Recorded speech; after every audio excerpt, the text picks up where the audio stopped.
Divine Mercy Shrine sa El Salvador City, Misamis Oriental nangandam na alang sa pagdagsa sa mga deboto karong Semana Santa. Sayron tayo dugang detalye sa live report ni James Paulo Yap. James.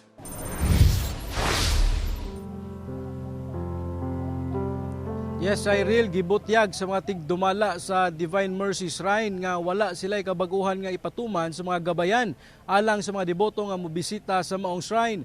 Samtang pipila ka mga deboto sa Zamboanga City na malit na og lukay alang sa pagbindita sa lukay karong adlong Domingo. Plastar og andam na ang Divine Mercy Shrine sa El Salvador City sa Misamis Oriental.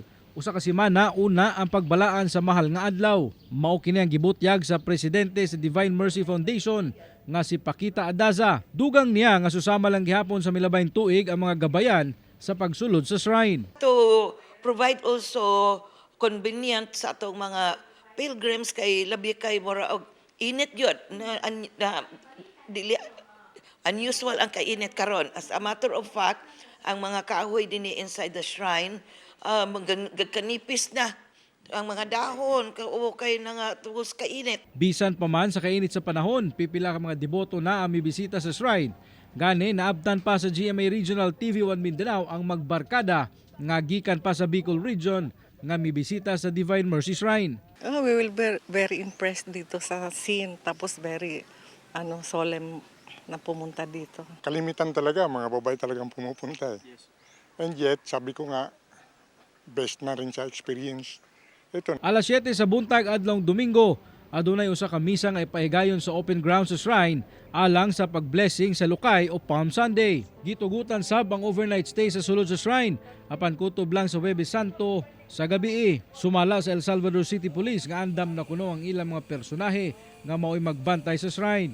Dinhi sa open ground sa Divine Mercy Shrine, gibana-bana ang magkatipok ang sobra 50,000 ka mga deboto nga magikan pa sa nagkalain-laing lugar sa nasod aron sa pagbalaan sa Semana Santa.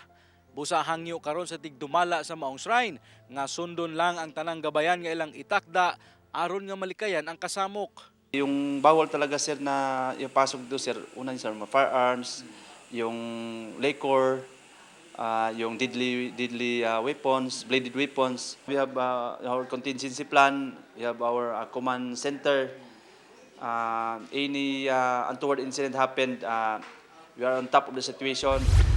Sa Zamboanga City, ubay-ubay na sab ang ginabaligya nga mga lukay nga gibutangan og ribon ug krus nga mapalit lang og 20 pesos matag usa. Busa ang debotong si Johnny Soriano na malit og 5 kay iya kining pabindisyonan karong Domingo sa lukay. Parang panata na lang din natin yan sa mahal na araw. In Christian symbolism, the palm branches also represent the victory of the one who endures suffering and death.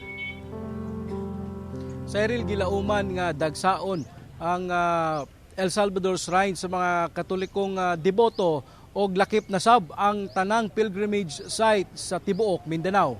Cyril? Daghang salamat, James Paulo Yap.